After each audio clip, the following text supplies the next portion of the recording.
Have you ever felt overwhelmed by the idea of spiritual cultivation, thinking it requires renunciation, extreme discipline, or distant retreats? Have you questioned whether true transformation is even possible in the middle of your chaotic, ordinary life? Welcome back to the channel where spiritual truth meets everyday experience. I'm grateful to have you here today, and we are diving into one of the most deceptively simple yet deeply profound revelations of the Buddhist path, that spiritual cultivation is not about becoming someone else, but about returning to who you truly are through one essential thing: transformation. When most people hear the word cultivation, they picture rituals, long meditation sessions, monastic robes, or strict moral codes. They imagine a life carved out from society, wrapped in incense smoke and chants. But what if I told you that cultivation is not about adopting anything external, that it's not about adding layers, but shedding them? What if real cultivation is about changing the way you see, feel, and respond, not in theory, but in the moment?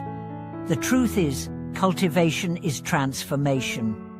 And transformation is not a mystical process reserved for sages. It happens every time you shift from anger to patience, from greed to generosity, from fear to understanding. It is not the act of climbing a mountain, it is choosing a different step, right now, on the road you're already walking.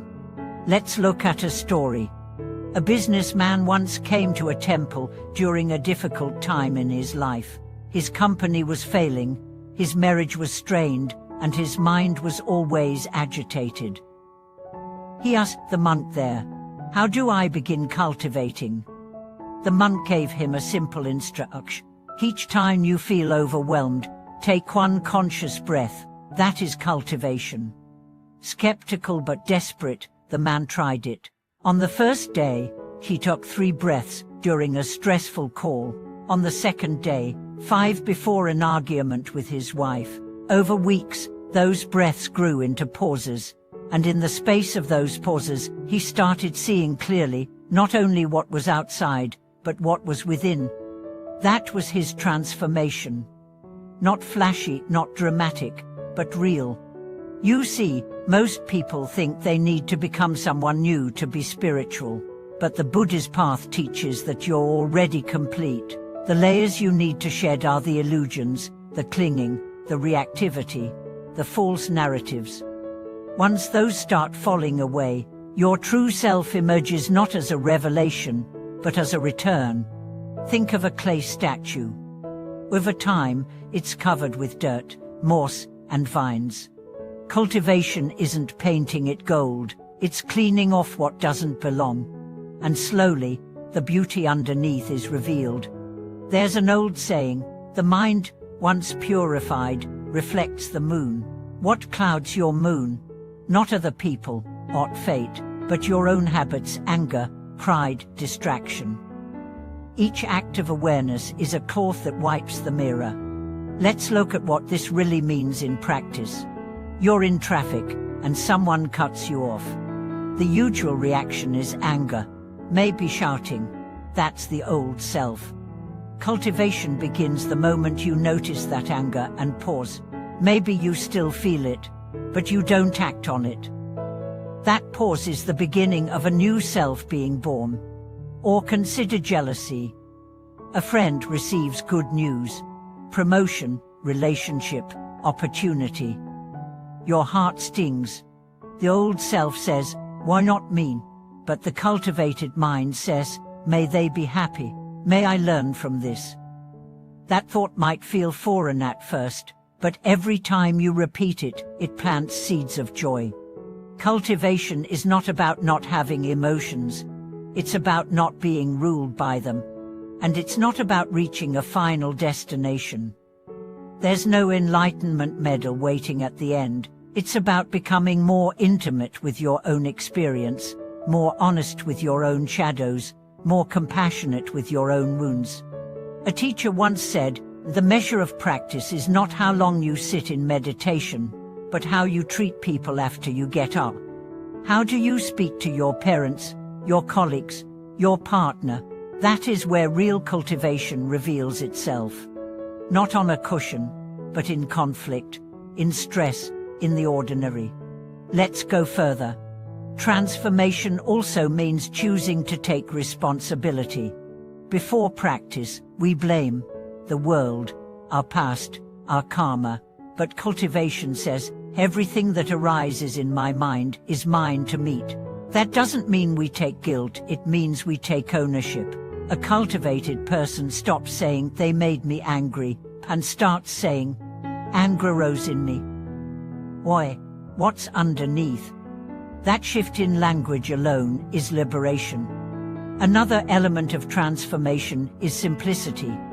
Not just material simplicity, but emotional and mental. The less you grasp, the lighter you feel.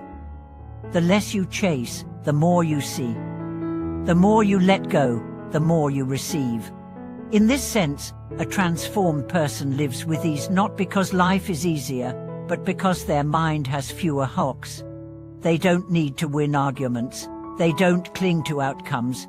They don't carry yesterday's wounds into today. That ease is not indifference. It's clarity. It's a heart that has learned to hold everything, but cling to nothing. Let's not forget humor. Real transformation includes lightness, laughter, the ability to see your flaws without shame, the ability to fall and get up smiling.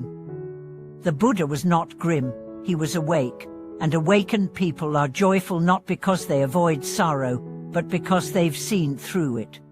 But now, how do we begin cultivating transformation? First, awareness. Begin to watch your thoughts, not to control them, but to understand them.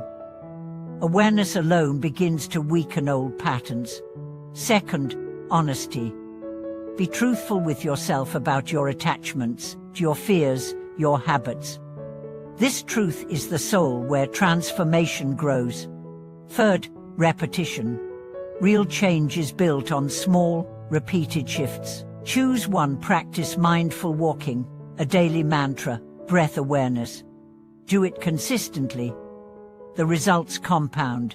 Fourth, compassion. Transformation without compassion becomes self-improvement. But the Dharma is about liberation, not only for yourself, but for all beings. So when you transform, let your heart expand. Let your joy be shared. Let your peace become someone else's refuge. If you're in a moment of darkness, if transformation feels impossible, know this. The very desire for growth is proof that growth is possible. That seed is already in you. The rest is rain, time, and trust. You don't have to retreat to the mountains. You don't have to become a monk. You only have to return, again and again, to the present moment. To choose love over fear, silence over reaction, truth over delusion. In that choice, repeated 1,000 times, you become the path itself. If this message spoke to your heart, if you've experienced your own moments of transformation, large or small, please share them in the comments. Your story may be the mirror someone else needs. And if this video brought insight, peace, or inspiration, please like, subscribe, and turn on the bell. It helps keep this channel alive and brings these teachings to others who might just be beginning their journey. Thank you for watching this video. May your path be clear, your heart steady, and your transformation unfold with grace and authenticity.